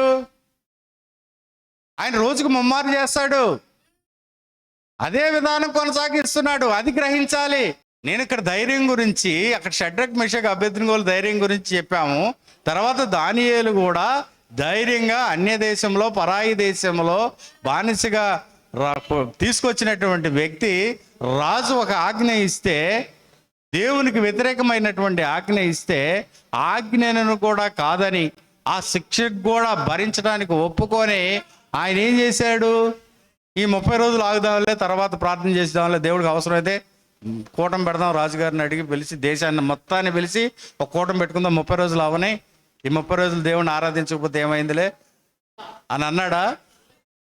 ధైర్యంగా ఆయన నిత్యము దేవుణ్ణి ఏ సమయంలో రోజుకు 3 సార్లు ఆరాధిస్తాడో అదే సమయానికి ఆయన వెళ్ళి, ఏది నువ్వు చనిపోతావు, సింహాల బోన్లో వేస్తారు తెలిసి కూడా ధైర్యముగా ఆయన ఏం చేశాడు? దేవుణ్ణి ఆరాధిస్తూ ఉన్నాడు. దేవునికి స్తోత్రం, హల్లెలూయా. సమయం వచ్చింది, సింహాల బోన్లో ఆయన్ని వేశారు. రాజు అయిన కలత చెందాడు. ఆయన యొక్క రాజు గృహంలో ఎప్పుడు కూడా ఈ వాయిద్యాలు, నాట్యాలు ఇవన్నీ కూడా ఉంటాయంట. అవన్నిటిని కూడా రద్దు చేసుకొని, అంటే ఆహ్లాదకరమైనటువంటి ఆ యొక్క సంగీతాన్ని వింటూ, ఆ నాట్యాలు చూస్తూ నిదానంగా నిద్రపోతాడు ఆయన. రోజు దినచర్య అది. అవన్నీ కూడా రద్దు చేసేసి ఈయన ఉపవాసం ఉండి, అంటే తెల్లారి ఆయన్ని నైట్ దాంట్లో పడేస్తారు. తెల్లారుజామున ఏదో శిక్షిస్తారు కదా, మన తెల్లారి గంటల 5 గంటలకి ఊరేస్తారే, అదే అయిపోయి ఉండొచ్చు. దేవునికి స్తోత్రం, హల్లెలూయా. ఈయనకేమో కలత చెందుతున్నాడు రాజుగారు. అక్కడ ఆయన దానియేలు గారు హ్యాపీగా పరలోకానికి వెళ్ళినట్టుగా చక్కగా దేవుని నామాన్ని మహింపరుస్తూ, ఎందుకంటే దేవుడి పట్ల విధేయత కలిగి ధైర్యంగా దేవుని ఆజ్ఞకు లోబడి దేవుని నామాన్ని అక్కడ మహింపరిచాడు. దాన్ని కలగబోయేటటువంటి ఆశీర్వాదం ఆయనకి తెలుసు, కలగబోయేటటువంటి దీవెన ఆయనకు తెలుసు. కాబట్టి ఏమి పొందుకుంటాడో బహుమానము ఆయనకు తెలుసు. కాబట్టి దానియేలు మాత్రము సంతోషంగా ఉన్నాడు. దానియేలుతో అభిమానం పెంచుకున్నటువంటి రాజుగారు దుఃఖంతో ఉపవాసం ఉండి ఆయన అక్కడ బాధపడుతూ ఉన్నాడు. సమయం వచ్చింది, దానియేలు గారిని సింహాల బోన్లో వేశారు. సరే, అవి మనకు తెలుసు, సింహాల బోన్లు, ఆ బోన్లు వేసినప్పుడు ఆ సింహాల నోళ్ళు దేవుడు ఏ విధంగా బంధించాడో మనకంతా తెలుసు. ఆ అధ్యాయంలో మీరు చదువుకోనండి. బంధించాడు. సరే, ఒక సమయం తెల్లారింది. తెల్లారంగా నీకు నిద్ర పట్టట్లా. ఎప్పుడు వెళ్ళి దానియేలును చూడాలి, బ్రతికున్నాడా చనిపోయాడా అసలు ఏం జరిగింది తెలుసుకోవాలని రాజుగారు ఆతురతతో ఉదయాన్నే పెందలగాడ లేసేసి వేకుజామునే అక్కడికి వచ్చేసి, దానియేలు క్షేమంగా ఉన్నావా? చూడండి, దేవునికి స్తోత్రం. మళ్ళీ అంటే ఒక ప్రక్కన దానియేలు నమ్ముకున్నటువంటి దేవుడు దానియేలును రక్షిస్తాడని పరాయి రాజుకు తెలుసు. అంతే కదా, లేకపోతే ఎందుకు కేకేస్తాడు? సింహాల బోన్లో వేసినోడు ఇంకా బతుకుంటాం అండి, బతికి బట్టకట్టం ఇదా? సింహాల బోన్లో ఒకరిని శిక్షించాలంటే దాదాపు ఒక 4-5 రోజులు దానికి ఆహారం పెట్టకుండా ఉంటాయంట. ఆహారం సింహాలకు పెట్టరంట. ఎవరికైనా శిక్ష వేయాలంటే సింహాల బోన్లో ఎవరినన్నా వేయాలంటే ఆహారం ఆ సింహాలకి పెట్టరంట. అలా మంచి నకనకలాడుతున్నాయి సింహాలు. అయినా కానీ దేవుడు ఆ సింహాల నోళ్ళు మోయించేసి చక్కగా ఏమండి హ్యాపీగా దిండులాగా ఉండుంటాయి. దానియేలు గారికి చక్కగా రెస్ట్ తీసుకున్నాడు సింహాల మీద, వాటి మీద పడుకొని. తెల్లారే వచ్చాడు, రాజుగారు పిలిచాడు, ఐఎమ్ ఫైన్, దేవునికి స్తోత్రం, హల్లెలూయా, నేను క్షేమమే రాజా. చూడండి, దేవుని నామాన్ని ఏ రీతిగా మహింపరిచినప్పుడు ఆ రాజు ఒక శాసనం చేశాడు. దానియేలు నమ్ముకున్నటువంటి దేవుడే, ఆయనే ఆరాధించబడాలని ఒక శాసనాలు చేశాడు. దేవుని నామము ధైర్యంగా ఆయన అక్కడ ప్రకటించాడు. కాబట్టి దేవుని నామాన్ని అక్కడ ఏం చేశారు, అనేకులకి ఏమండి తెలియపరచాలని రాజుగారి ద్వారా ఒక శాసనం రాయించేసి ఒక చేపించి ఆ రాజ్యంలో ప్రకటించాడు. అలాంటి ధైర్యము సంఘానికి అవసరమైనది. మనకు కూడా అలాంటి సమస్యలు వస్తాయి. అలాంటి సమస్యలు మనం ప్రతి నిత్యము ఎదుర్కొంటాం. మరి అలాంటి ధైర్యం మనకి కావాలి. పరాయి దేశంలో ప్రభువా, షడ్రక్ మెషక్ అబేద్నెగోలు నీ నామ పక్షమున ధైర్యంగా నీ పక్షమున ఎలాగ నిలబడి ఉండి నీ ఆశీర్వాదాన్ని పొందుకున్నారు. నీ నామాన్ని మహింపరుస్తూ ఆ పరాయి దేశంలో మీ నామాన్ని ఏ రీతిగా హెచ్చించారో అలాగే దానియేలు ఏ రీతిగా హెచ్చించాడో మనమందరం కూడా గ్రహించాలి. దానియేలుకి విరుద్ధంగా మాట్లాడినటువంటి అధికారులే కాదు కానీ ఆ యొక్క శాపము వారి కుటుంబం మీద, భార్యలు, కుమారులు వాళ్ళందరినీ కూడా తీసుకెళ్ళి ఆ సింహాల బోన్లో పడవేసినప్పుడు వాడు ఇంకా కిందకి దిక్కముందే సింహాలు ఎగిరేసి వాళ్ళని పట్టుకొని తిని మాంసమే కాదు కానీ ఎముకలతో సహా పిప్పి చేసి కనపడకుండా నవిలి మింగేసినాయి అంట సింహాలు. అన్ని సింహాలు. దేవునికి స్తోత్రం, హల్లెలూయా. దానియేలు గారికి చక్కగా పరుపులాగా దిండులాగా వారికి సేద తీర్చినాయి. మరి వారికి ఇంకా కింద పడకుండానే ఎగిరి తినేసి మొత్తం ఎముకలతో సహా నవలి పిప్పి చేసి మింగేసినాయట. మరి అలాంటి ధైర్యం మన సంఘానికి ఉన్నదా? అలాంటి ధైర్యం మనం కలిగి ఉన్నామా? మనకి అలాంటి పరిస్థితులు ఎదుర్కొంటాం. అలాంటి పరిస్థితులు వచ్చినప్పుడు దేవుని నామాన్ని ధైర్యంగా మనం అక్కడ మహింపరుస్తున్నామా? మనం అర్థం చేసుకోవాలి, ఒకసారి గ్రహించుకోవాలి. మనమే భక్తి వారి స్వజీవితం, అది మీ సొంతం, అది. అంతేగాని నా భక్తి కొద్దిగా ఇవ్వమంటే ఇవ్వలేను నేను. ఎవరి భక్తి వారికే, ఆ భక్తిని బట్టే మనకి అక్కడ జీతం. కాబట్టి ఈ ధైర్యం, ఇది 3వ గుణలక్షణం. 4వ గుణలక్షణం పట్టుదల. దేవునికి స్తోత్రం, హల్లెలూయా. పట్టుదల చూసినట్టయితే మనకి బైబిల్ గ్రంథంలో యాకోబు గారు గుర్తుకొస్తాడు. పట్టుదల చూడండి, ఆదికాండము 32వ అధ్యాయము 24వ వచనం.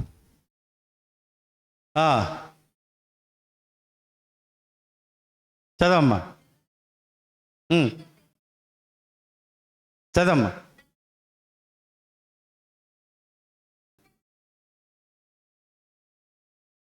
కొట్టాను.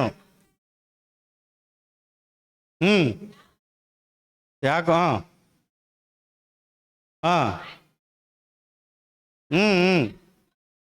నన్ను పోనిమ్మనగా అతడు నీవు నన్ను ఆశీర్వదించితేనే కానీ నిన్ను పోనీనన్ను. చాలమ్మ, దేవునికి స్తోత్రం, హల్లెలూయా. తెల్లవార్లు దేవునితో ఈ యాకోబు పెనుగులాడాడు. దేవునికి స్తోత్రం, హల్లెలూయా.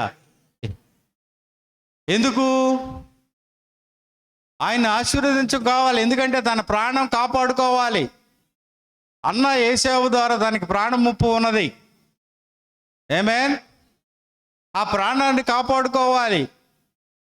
కాపాడుకోవాలి కాబట్టి ఆయన ఏం చేశాడంటే, కొంతమంది ఆయన పనివారిని పంపించాడు.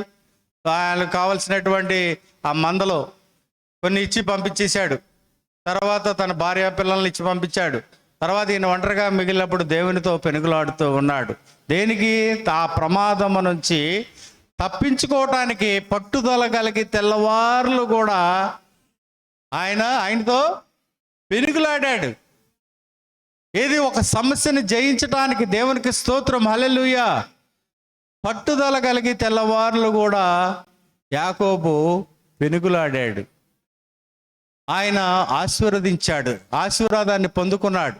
ఆ పట్టుదల మనం కూడా కలిగి ఉన్నప్పుడు, ఒక సమస్య వచ్చినప్పుడు, ఒక బాధ వచ్చినప్పుడు, ఒక ఇరుకు వచ్చినప్పుడు, ఒక ఇబ్బంది వచ్చినప్పుడు మనం ఏం చేయాలంటే దేవునితో మనము పట్టుదల కలిగి ప్రార్థించాలి. పెనుగులాడటం అంటే ఫైట్ చేయటం కాదు, ఎదురు బదులు ప్రార్థించాలి. అలాంటి పట్టుదల కలిగి ఉండాలి. మనం సాధించాలి. ఈ సమస్య నుంచి మనం బయటపడాలి. ఈ ఇరుకు నుంచి మనం బాధపడాలి. ఈ వ్యాధి నుంచి మనం స్వస్థత పొందుకోవాలంటే మనం చేయాల్సింది ఏంటంటే పట్టుదల కలిగి ప్రార్థన చేసినప్పుడు దాన్ని మనము స్వతంత్రించుకుంటాం, దాన్ని మనం పొందుకుంటాం. అలాంటి పట్టుదల ఈ సంఘానికి కావాలి. ఇది 4వ గుణ లక్షణం. 5వ గుణ లక్షణము త్యాగం. 5వ గుణ లక్షణము త్యాగం. దేవునికి స్తోత్రం. అర్థమవుతుందండి? 4 గుణ లక్షణాలు ఏంటి? 1 నమ్మకం, 2 ఐక్యత, 3 ధైర్యం, 4 పట్టుదల. 5వ గుణ లక్షణము త్యాగం. త్యాగం. దేవునికి స్తోత్రం, హల్లెలూయా. త్యాగానికి విషయానికి వస్తే మనకి బైబిల్ గ్రంథంలో చాలామంది ఉన్నారు, కానీ వారిలో శ్రేష్టమైన వారు 2 కనపడతారు త్యాగానికి ముంగుర్తులుగా. ఒక ఆమె పేద విధవరాలు, రెండోమె సారెపత్తు విధవరాలు.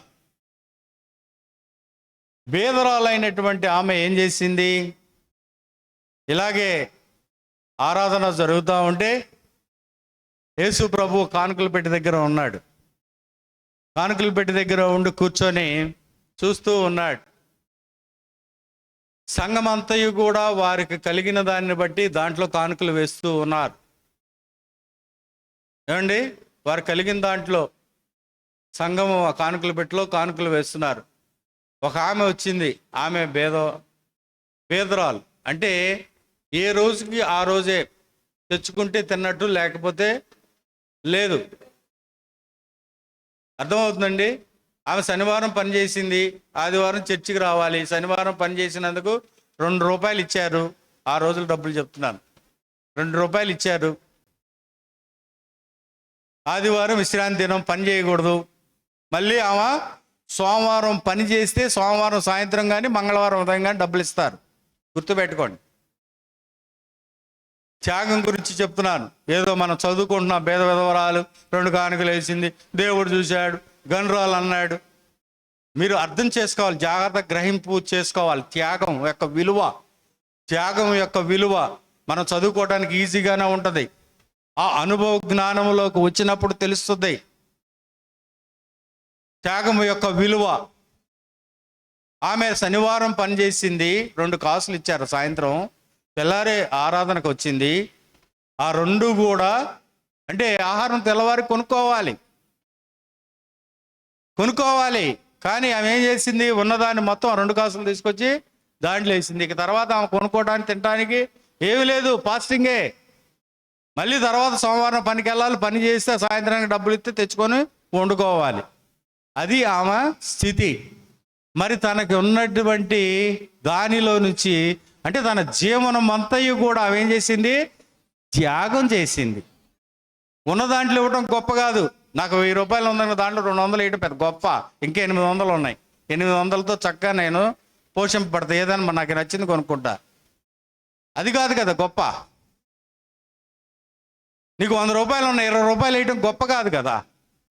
కానీ ఆమె ఏం త్యాగం చేసింది? ఫుడ్డు 2 రోజులు ఉండదు, 2 రోజులు ఆమెకి ఆహారం ఉండదు. అది దేవుడు మెచ్చుకున్నాడు అక్కడ. ఆమె వేదరాలు, ఆమెకి ఏమి సోర్స్ లేవు, ఎక్కడి నుంచి రావు. ఆమె కష్టపడి సంపాదించుకున్న దాంట్లో నుంచి పూర్తిగా ఆమె త్యాగం చేసి ఆమె కానుకల పెట్టెలో ఆ 2 కాసులు వేసింది. అది దేవుడు మెచ్చుకొని 2 చోట్ల ఆమె గురించి రాశాడు. ఎక్కడెక్కడ రాశాడు? మార్కు సువార్తలో 12:42, అలాగే లూకా 21లో రాశాడు. 2 చోట్ల ఆ భేదవరాలైనటువంటి ఆ కాసులు ఇచ్చిన ఆమె గురించి రాశాడు. అది ఆ త్యాగంలోకి మనం రావాలి. ఉన్నప్పుడు ఇవ్వటం గొప్ప కాదు, లేమి స్థితిలో దేవుణ్ణి మహింపరచాలి. ఆ త్యాగం మనం చేయాలి. ఆ త్యాగం అనేటటువంటి లక్షణాన్ని సంఘం అలవర్చుకోవాలి. లేమి స్థితిలో ఉంటే ఉందా, ఉన్నాడు కాబట్టి ఇచ్చాడు, లేనప్పుడు తెలుసుద్ది అంటాం కదా మనం. కానీ లేమి స్థితిలో త్యాగం చేసి తన జీవనం అంతయు ఆమె ఏం చేసింది? దేవునికి కానుక ఇచ్చి త్యాగం చేసింది, జీవనానికి త్యాగం చేసింది. అలాగే సారెపతి విధవరాలు గారు, ఆమె కూడా ఏం చేసిందంటే చూడండి, 1 రాజులు చదవండి. సారెపతనకు పోయి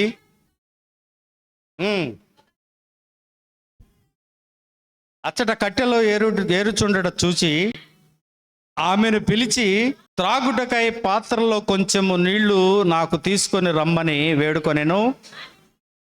ఆమె నీళ్లు తేబోచుండగా అతడు ఆమెను మరలా పిలిచి, నాకొక రొట్టె ముక్కను నీ చేతిలో తీసుకొని రమ్మని చెప్పాను. అందుకామె,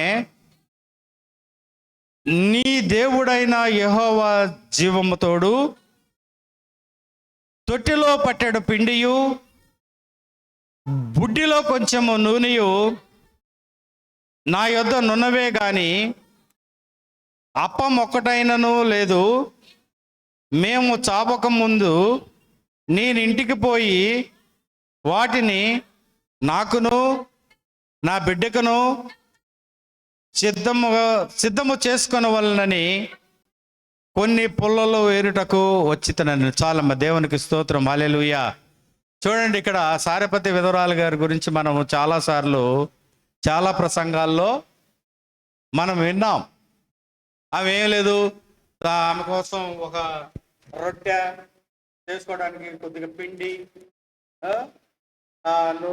బుడ్డిలో కొద్దిగా నూనె ఉంది, అప్పం చేసుకొని తిందాం అనుకున్నారు. ఈ లోపల ప్రవక్త గారు వచ్చారు, అడిగాడు, ఇచ్చింది. ఆమె కుమారుడు ప్రవక్త చక్కగా మళ్ళా జీవించాడు. అయిపోయింది కథ. ఏమే, అంతే కదా. జనంగా ఉందా కథ? మరి త్యాగం ఎలా? త్యాగం, ఆమెలో త్యాగం ఎలా కనిపెట్టాడు? దేవుడు ఎలా గుర్తించాడు? ఏమే, దేవుడు ఎలా గుర్తించాడు? అది మనం తెలుసుకోవాలి. చూడండి, ఇక్కడ ఏలియా అహాబు దగ్గరకు వచ్చి ఆయన ఒక హెచ్చరిక చేస్తాడు.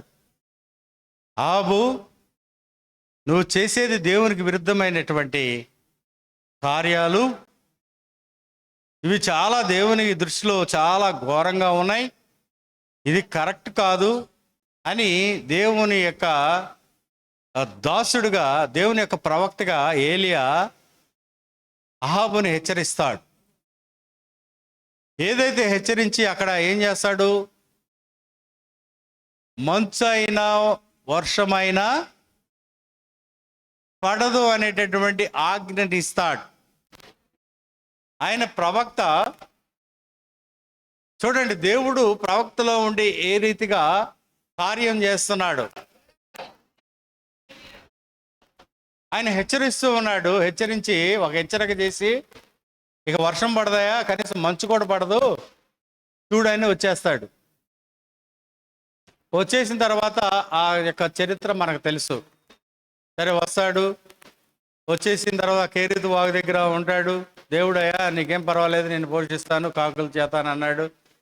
ఉదయం చక్కగా ఆ రొట్టె మాంసం ముక్క ఇవన్నీ కూడా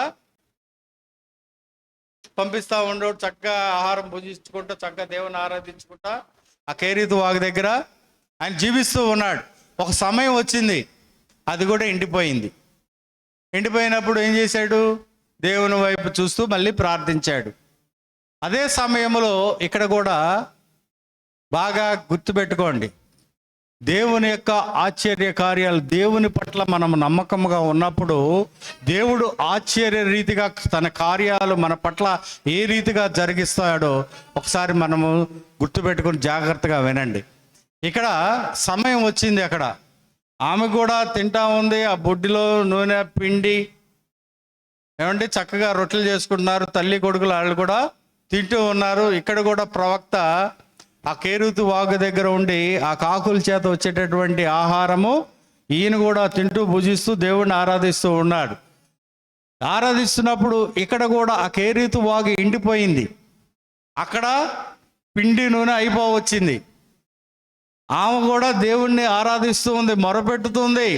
ఆ శ్రమల్లో, ఆ బాధల్లో, ఆ కరువులో ఏం చేస్తున్నాడంటే దేవునికి మొరపెట్టుకుంటుంది. ఆమె దేవుణ్ణి మొరపెట్టుకుంటుంది. సమయం వచ్చింది. ఈ ప్రవక్తను ఏం చేశాడు? సారెపత్ అనేవాడు, అయ్యా అక్కడ ఎండిపోయింది, నా పరిస్థితి ఏంటంటే, అప్పుడు నువ్వు సారెపత్ అనేటువంటి గ్రామానికి వెళ్ళయ్యా, అక్కడ ఒక విధవరాలు ఉంటుంది, ఆమెను కలుసుకోమన్నాడు. దేవునికి స్తోత్రం, హల్లెలూయా. కలుసుకోమన్నప్పుడు సరే వచ్చాడు. ఆమె అదే సమయంలో వేకువజామునే ఆమె కూడా పొలాలు ఏరుకోవడానికి బయటకు వచ్చింది. వచ్చినప్పుడు ఎదురుపడ్డప్పుడు, అమ్మ కొద్దిగా దాహం ఉంది, కొద్దిగా మంచినీళ్ళు ఇవ్వమన్నది. మంచినీళ్ళు ఇవ్వమని అడిగాడు. మరి ఆమె కూడా దేవుణ్ణి తెలుసుకున్నటువంటి క్రైస్తవురాలేగా, దేవుణ్ణి తెలుసుకున్నటువంటి, అంతే కదా, ఆమేన్. సరే మన క్రైస్తవులు ఏం చేస్తామంటే, మరి దేవుడు మనల్ని ఏమన్నా చేస్తాడేమోనని ఉద్దేశంతో, శిక్షిస్తాడేమోనని మనకి ఉన్న దాంట్లో పెడతాం, లేదనే పరిస్థితి రాదు. నిజమైనటువంటి భక్తి పరులకి ఎవరన్నా వచ్చి ఏదైనా సహాయం అడిగితే తొందరగా లేదని అనలేం. అట్టాగే ఏం కూడా సరే, నీళ్లు కూడా తక్కువే, నీళ్ళు కూడా మరి ఎండిపోదని లేవు కదా, వర్షం లేదు, మంచు లేదు, ఏం లేదు, మొత్తం అడుగంటుకు పోయినాయి. ఏదో ఎక్కడో ఉంటే ఆ బావుల్లోనే ఎక్కడో కొద్ది తోడుకొని ఆ కొండలో ఉండి కొద్దిగా ఆ గొంతు తడారుకుంటున్నారు తల్లి కొడుకులు ఇద్దరు. సరే అవి కూడా ఎక్కడో ఉంటే తీసుకొచ్చింది, ఒక పాత్రతో ఆయనకి ఇచ్చింది మంచినీళ్ళు దిద్దామని. అట్టా అడిగడిగా మంచినీళ్ళు తాగడానికి జస్ట్ సరేలే అన్న ఉద్దేశంతో తిరిగింది. తిరిగినప్పుడు వెంటనే ఇంకొక మళ్ళీ అంటున్నాడు, తినడానికి ఏదన్నా రొట్టె ముక్క తీసుకురామంటున్నాడు. దేవునికి స్తోత్రం, హల్లెలూయా. ఏమేమో ఉద్దేశంతో వచ్చింది, ఇక అయిపోయింది, కొంచెం పిండి కొంచెం నూనె ఉంది, అది ఒక అప్పమో లేదా ఒక రొట్టె చేసుకొని చెరొక ముక్క తిని ఆ ఉన్నటువంటి నీళ్లు కొద్ది తాగి ఇక ఎప్పుడు వరకు బతికితే దేవుడు మనల్ని ఎప్పుడు తీసుకెళ్తే ఇక అప్పుడు దాకా ఉందాం. ఇక ఆల్టర్నేట్ లేదు, వాళ్ళ సోర్స్ లేదు, వాళ్ళు జీవించడానికి ఆహారం లేదు, నీరు లేదు, అన్నీ కూడా అయిపోయినాయి. దేశంలో కూడా ఎక్కడా లేనటువంటి పరిస్థితి. ఆ ఉద్దేశంతో ఆమె ఏం చేసిందంటే, అట్లే ఏరుకోవడానికి వచ్చినప్పుడు ఈ ప్రవక్త గారు ఏలియా గారు ఆమెతో నీళ్లు అడిగాడు. తర్వాత నీళ్లు తీసుకొచ్చి సరే అడిగాళ్ళ ముసలోడు. ప్రవక్త అంటాడు, బక్క చిక్కి ఇవన్నీ జుట్టంతా కూడా ఈ మన రేగిపోయి బక్క చిక్కినటువంటి వాడంట ఏలియా అర్పణ మరియు భోజనం అనేటటువంటి వర్తమానం. దేవునికి స్తోత్రం, హల్లెలూయా. ఏలియా మరియు భోజన అర్పణ అనేటువంటి వర్తమానము, ఇది 1960లో ప్రవక్త బోధించినటువంటి వర్తమానం. ఇది ఆ వర్తమానంలో ఆయన చెప్తూ ఉంటాడు సారెపత్ విధవరాల గురించి, తమ యొక్క త్యాగం గురించి. ఎప్పుడైతే ఆమె ఇట మరలిందో వెంటనే ఒక రొట్టె కూడా ఏమైనా ఉంటే తినడానికి తీసుకురమ్మంటాడు. సరే, ఏమనలేనటువంటి పరిస్థితి. ప్రవక్త అంటాడు, అయిపోయింది, ఇక వాళ్ళ దగ్గర ఏమీ లేదు. ఆమె ఏం చేస్తుందంటే కొద్దిగా పిండను ఆ నూనె ఉంటే దాన్ని రోజుకు ఉదయం పూట ఒక రొట్టె తయారు చేసుకోవటం, చెరొక ముక్క తల్లి కొడుకులు తినటం, కొద్దిగా నీళ్లు తాగటం, ఆ విధంగా గడుపుకుంటూ వస్తున్నారంటే ఇక నైట్ భోజనం లేదు వాళ్ళకి, ఒక పూటే తింటున్నారు. తింటూ దాన్ని ఏం చేశారంటే అప్పుడు దాకా ఆ పిండి రొట్టె మిగుల్చుకుంటూ వస్తే కదా ఆఖరిది. ఇక మరి నైట్ వాళ్ళు తినట్లేదుగా. ఆ పిల్లోడు తెల్లవారులు నాకు ఆకలి అవుతుందమ్మా, ఏదన్నా పెట్టమ్మా, ఆకలి అవుతుందమ్మా పెట్టమ్మా. ప్రవక్త చెప్తాడు, తెల్లవారులు కూడా ఏడుస్తూనే ఉన్నాడంట. ఏడుస్తూ ఉన్నప్పుడు ఆ తల్లి ఏం చేసింది, తల్లి హృదయం కదా, ఇక తెల్లవారింది. ఇక ఏకుజామున ఎప్పుడైతే తెల్లవారుద్దా, తల్లి కూడా తెల్లవారు కోసం ఎదురు చూస్తుంది. ఈ తెల్లారిన తర్వాత ఆ పిండితో ఆ నూనె కలిపి ఒక రొట్టె చేసి చెరవ ముక్క లేకపోతే ఏం కూడా ఆపుకొని పిల్లోడికి పెట్టేసేసి ఎప్పుడు దాకా బ్రతికితే అప్పుడు దాకా బ్రతుకుదాం అనేటువంటి ఉద్దేశంతో ఏకుజామునే ఆమె పుల్లల కోసం వచ్చిందంట. ప్రవక్త అంటాడు, పుల్లలు ఎన్నో కాదంట, 2 పుల్లలో ఏరుకు ఉందంట ఆమె. దేవునికి స్తోత్రం, హల్లెలూయా. ఆ 2 పుల్లలు ఏదో కాదు కానీ కలువరి సిలువకు మాదిరిగా ఉన్నదంటాడు. దేవునికి స్తోత్రం, హల్లెలూయా. ఒకటి నిలువు పుల్ల, ఒకటి అడ్డ పుల్ల. ఈ 2 పుల్లల మీద ఆమె కలిపినటువంటి ఆ పిండి రొట్టెతో కలిపినటువంటి ఆ రొట్టెను దాని మీద కాల్చడం కోసం ఆమె బయటికి వచ్చిందంట. దేవునికి స్తోత్రం, హల్లెలూయా. అర్థమవుతుందండి? పిండి దేనికి సాదృశ్యంగా ఉన్నది? వాక్యానికి సాదృశ్యంగా ఉన్నది. ఆమేన్. పిండి వాక్యానికి సాదృశ్యంగా ఉన్నది. నూనె పరిశుద్ధాత్మకి సాదృశ్యంగా ఉన్నది. నూనె పిండి మిక్స్ అయింది, కలిసింది. వాక్యము పరిశుద్ధాత్మ ఏకమై ఉన్నది. దేవునికి స్తోత్రం, హల్లెలూయా. ఏకమై సిలువ మీదకి వచ్చినప్పుడు అది జీవాహారముగా మారిందని ప్రవక్త అంటూ ఉంటాడు. దేవునికి స్తోత్రం, హల్లెలూయా. ఆ కొంచెము పిండి, ఆ బుడ్డిలో ఉన్నటువంటి కొంచెము నూనె, ఆ రెండుని ఏం చేసిందంటే మిక్స్ చేసింది ఆమె. మిక్స్ చేసి ఏం చేసింది, ఈ 2 పుల్లలు ఉన్నాయి చూసా, ఈ 2 పుల్లల మీద మిక్స్ చేసినటువంటి పిండి రొట్టెగా తయారు చేసి ఈ యొక్క సిలువ మీద కాల్చింది. దేవునికి స్తోత్రం, హల్లెలూయా. కాల్చినప్పుడు అది ఏ రీతిగా మారిందంటే జీవాహారముగా మారింది. అంటే వాక్యము ఆత్మ, దేవునికి స్తోత్రం, హల్లెలూయా, పరిశుద్ధాత్మ ఏకమై సిలువ దగ్గరకు వచ్చినప్పుడు అది జీవాహారముగా మారిందని ప్రవక్త చెప్తాడు. అందుకనే వారు ఏం చేశారు, వారు ప్రాణాన్ని ఏమైనా పోగొట్టుకున్నారా? ఆ కరువు కాలములో ఏ ప్రవక్త జీవించాడు, తన యొక్క విధవరాలు జీవించింది, తన యొక్క కుమారుడు కూడా జీవించాడు. చూడండి, ఒక మాట చెప్తాను ఇక్కడ. ప్రవక్త అన్నటువంటి మాట, మరియు ఆమె తిరిగి వెంటనే దాని కొరకు అక్కడనే ఇది ఉన్నది, విశ్వాసి వినున్నటువంటి గొప్పనైన ఆదరణ మాటలు యెహోవా ఇలాగు సెలవిచ్చుచున్నాడు. అదే మాట కొరకు ఆమె ఎదురు చూచుచున్నది. యెహోవా ఇలాగు సెలవిచ్చుచున్నాడు, దేవుడు భూమి మీదకు వర్షము కురిపించే వరకు ఆ పిండి పాత్ర ఇక ఖాళీ అవ్వదు, నూనె సీసా ఇంకా ఎండిపోదు. చూడండి, తన బిడ్డ యొక్క జీవము తన చివరి ఆశ, వారికి ఉన్న చివరి ఆశ. మరియు రొట్టె అయిపోవును, నూనె అయిపోవును, ఇప్పుడు అంతా కూడా అయిపోవును. కానీ ఆమె వెనుక తిరిగి చూచి మరియు ఆమె ఆశ్చర్యపడెను. కుండలో కొంచెము మాత్రమే ఆహారం మిగిలి ఉన్నది, మరియు దానిలో వేయుటకు సరిపడు నూనె కలిగి ఉన్నాను, మరియు దానిని నేను ముందుగానే కలిపి ఉన్నాను, లేక నేను దానిని కలిపి ఉన్నాను. నేను వాక్యమును కలిగి ఉన్నాను, మరియు అక్కడున్న ఆత్మతో కలిపి ఉన్నాను. జీవమిచ్చుటకు రొట్టెను తయారు చేయుటకు నేను సిలువను తీసుకున్నాను. దేవునికి స్తోత్రం, హల్లెలూయా. చూడండి, ఆమె అంటుంది, మరియు ఆత్మ మరియు వాక్యము ఎప్పుడైతే సిలువపై కలిసిపోతాయో అది నీకు జీవము గల రొట్టెను తయారు చేయును. అది సత్యము. రొట్టె దేనికి సాదృశ్యంగా ఉన్నది? వాక్యానికి సాదృశ్యంగా ఉన్నది. నూనె అంటే పరిశుద్ధాత్మకి సాదృశ్యంగా ఉన్నది.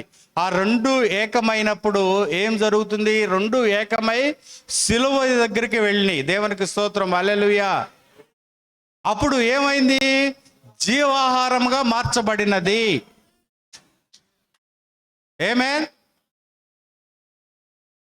వాక్యము ఆత్మ ఏకమై సిలువ యొద్దకు వెళ్ళినప్పుడు అది జీవాహారముగా మార్చబడినది.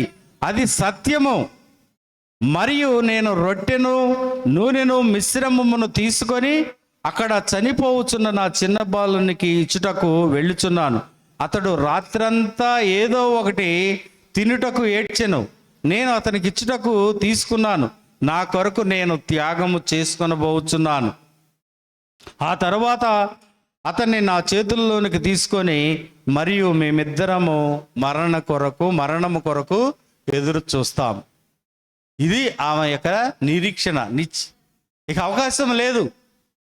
ఆ ఒక బుడ్లో ఉన్నటువంటి ఆ పిండి నూనెని కలిపి ఒక రొట్టె తయారు చేసుకొని ఇద్దరం కలిసి తిని చచ్చిపోదాం అనుకుంటాం. కానీ అదే సమయంలో దేవుని యొక్క ప్రవక్తని, దేవునికి స్తోత్రం, హల్లెలూయా, దేవుని యొక్క ప్రవక్తని ఆమె యొద్దకు పంపించాడు. ఆమె ఏం కలిగి ఉన్నది? వాక్యము కలిగి ఉన్నది, పరిశుద్ధాత్మను కలిగి ఉన్నది. వాక్యము పరిశుద్ధాత్మను కలిగి ఉన్నది కాబట్టి ఆ రెండు కలిసి ఎక్కడికి వచ్చింది? సిలువ మీదకి వచ్చింది. ఆ సిలువ ఏమిచ్చింది? జీవాహారాన్ని ఇచ్చింది. సిలువ మనకి, ఆయన మరణం ఏమైందండి? మనకేమిస్తుంది? మనకేమిచ్చాడండి ఆయన? సిలువ మరణం మనకేమిచ్చింది? నిత్య జీవాన్ని ఇచ్చింది. అర్థమవుతుందా? ఆమె వాక్యాన్ని కలిగి ఉన్నది, పరిశుద్ధాత్మను కలిగి రెండు కలిపి ఉన్నది ఆమె. దేవునికి స్తోత్రం, హల్లెలూయా. ప్రవక్త అంటాడు, సంఘములో కొంతమందికి ఆత్మ ఉంటుంది, కొంతమందికి వాక్యం ఉంటుంది. కొంతమందికి వాక్యం ఉంటుంది, కొంతమందికి ఆత్మ ఉంటుంది. ఈ రెండు కలిపి మాత్రం ఉండట్లేదు. అందుకని వారు నిత్య జీవాన్ని పొందుకునేటటువంటి స్థితిలోకి రాలేకపోతున్నారు. రెండు మిక్స్ అయి ఉండాలి. అర్థమవుతుందండి? వాక్యము, దేవుని ఆత్మ రెండు మనము కలిగి ఉండాలి. అర్థమవుతుందా? అదే మీకు జీవాహారాన్ని అందిస్తూ ఉంటుంది. దేవునికి స్తోత్రం, హల్లెలూయా. చూడండి, మనము అక్కడ ఏమి పొందుకున్నాము? ఆయన రాజ్యమును నీతిని మొదట వెదుకుడి, అప్పుడు అవన్నీ మీకు అనుగ్రహింపబడును. సహోదరుడా బ్రేనాం, నేను ఎలా తెలుసుకొనేదను?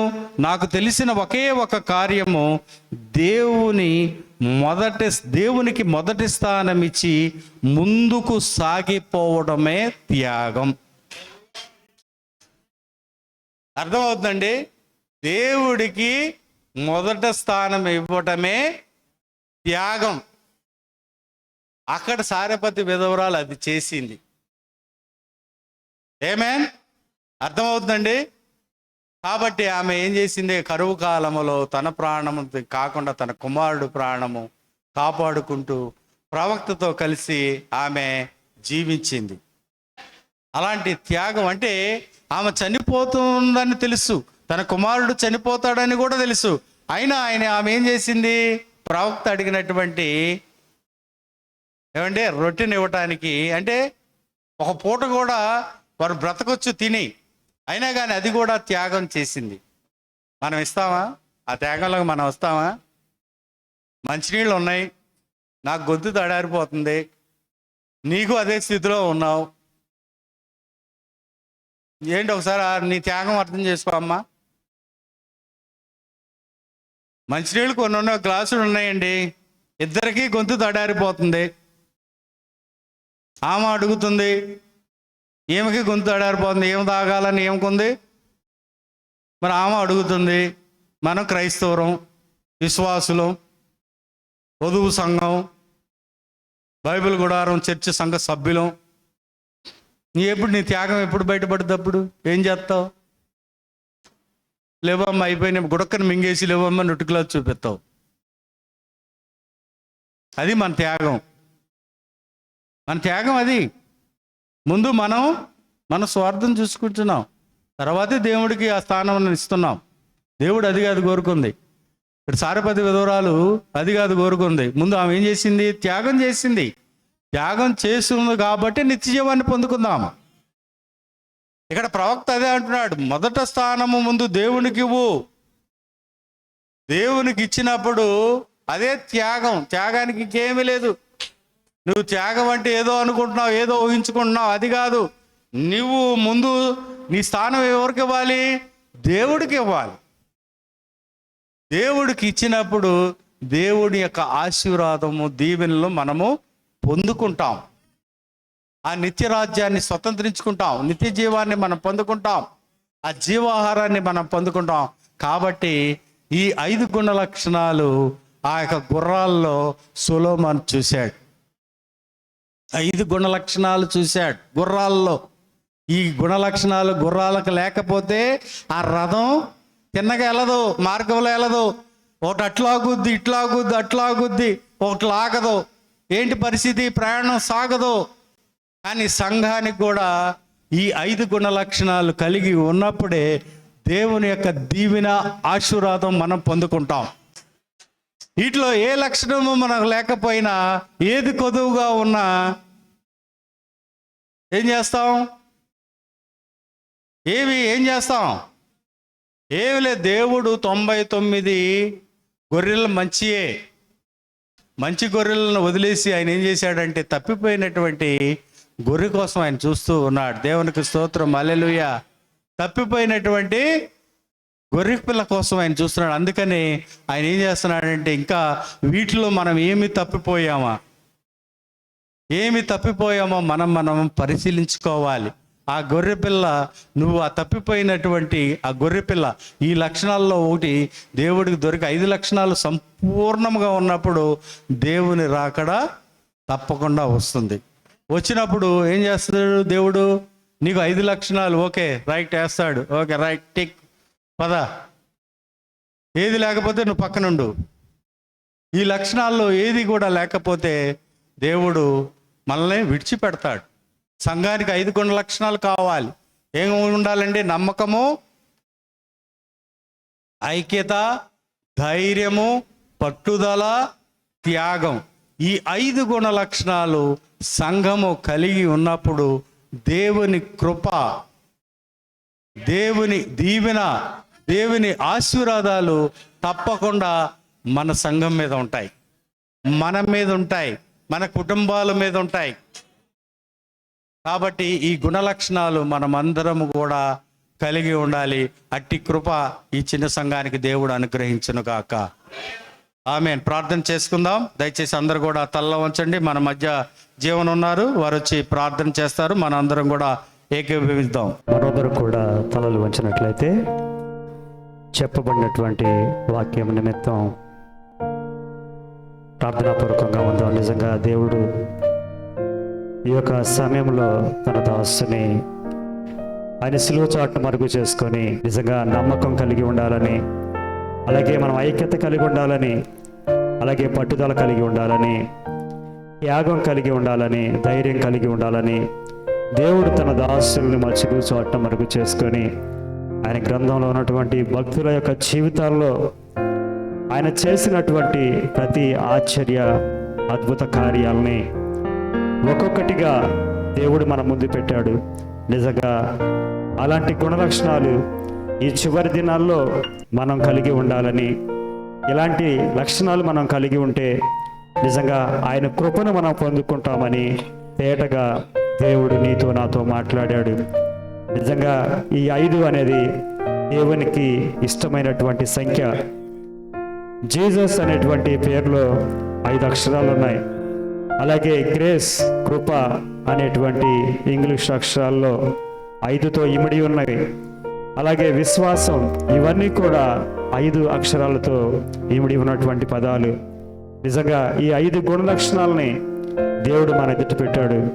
నిజంగా ప్రభువా, ఈ గుణ లక్షణాలను నాయన మాలో ప్రతి ఒక్కరికి అవసరమని, నిజంగా ఇవి మేము ఈ చివరి కాలంలో కలిగి ఉండాలని నాయన ప్రత్యేకంగా నీ దాసుని మీరు మరుగు చేసుకొని నాయన, ఇదిగో ప్రభా, ఈ చివరి కాలంలో నాయన నీ వధువుకు నాయన ఇచ్చినటువంటి వర్తమానంలో నుంచి నాయన మీరు మాతో మాట్లాడు ప్రభా. నిజంగా ఈ లోకంలో ప్రభా నాయన మేము జీవించాలంటే నాయన నీ దృష్టిలో నాయన మేము యథార్థంగా ఉండాలంటే ప్రభా, ఒక నమ్మకమైనటువంటి మంచి విశ్వాసులుగా ఉండాలంటే ప్రభా, ఈ 5 గుణ లక్షణాలు మా జీవితాల్లో కలిగి ఉండాలని చెప్పి నాయన మీరు మాతో మాట్లాడినటువంటి నాయన ఆ మాటలందరినీ కూడా మనం జ్ఞాపకం చేసుకుంటూ చిన్న ప్రార్థన చేసుకుందాం. మహాపరిశుద్ధుడా యేసయ్య, నీ పాదాలు కొందనాలు స్తోత్రాలు చెల్లిస్తున్నాం నాయన.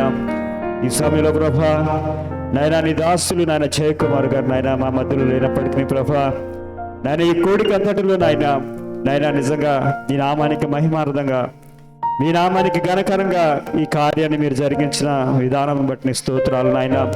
నీ దాసుడు నాయన శాంతివర్ధన్ గారిని ప్రభా మీరు నిలబెట్టుకొని నాయన నీ దాసుని ముఖాంతలో నుంచి నాయన మీరు మాతో మాట్లాడినటువంటి ప్రతి నీ జీవం కలిగినటువంటి మాటలను బట్టి నీకు స్తోత్రాలు చెల్లిస్తున్నాం నాయన.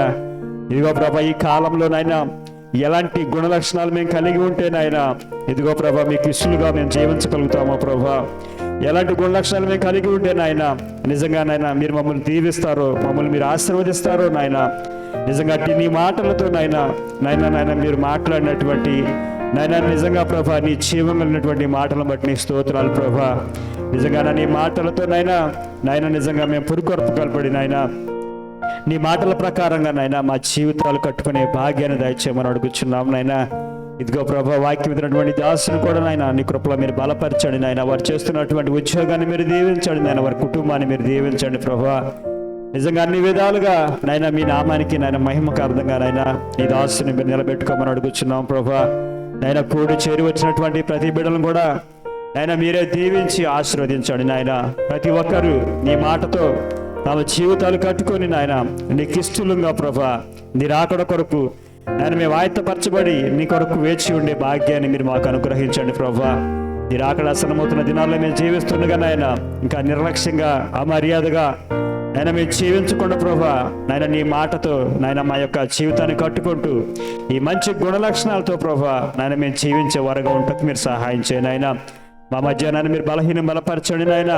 వ్యాధిగ్రస్తులుగా ఉండి నాయన ప్రార్థనా సహాయం కొన్నటువంటి నాయన ప్రతి ప్రార్థనా విన్నపాలను కూడా ప్రభా నాయన నీ బలిష్టమైనటువంటి హస్తాల్లో పెడుతుండగా నాయన మీరే సహాయం చేయ ప్రభా. ప్రతి వారి యొక్క అవసరతలు అక్కరతలు నాయన మీరే తీర్చి నాయన నీ గొప్ప నామానికి మహిమ తెచ్చుకో ప్రభా. ఈ సమయంలో నాయన మా గృహాలకు మేడుతుండగా నాయన మా ప్రయాణ రాకపోకలు కూడా మీరు తోడుగా ఉండి నడిపించి నీ గొప్ప నామానికి మహిమ తెచ్చుకోమని నీ రాజ్యానికి ఆయత్తపరిచి మహిమ పొందగలరని మా ప్రభువును ప్రియరక్షకుడు అయిన యేసుక్రీస్తు అతి పరిశుద్ధమైన శక్తి కలిగిన నామమున అడిగి వేడుకొనుచున్నాను. ఆమేన్. ప్రభువైన యేసుక్రీస్తు కృప, శాంతి, సమాధానము, కనికరములు కూడిన మనకు సర్వలోక పరిశుద్ధులకు సదాకాలము ఆయన రాకడ పర్యంతరం వరకు మనకు తోడై ఉండి నడిపించునుగాక. ఆమేన్. అందరికీ వందనాలు. God bless you.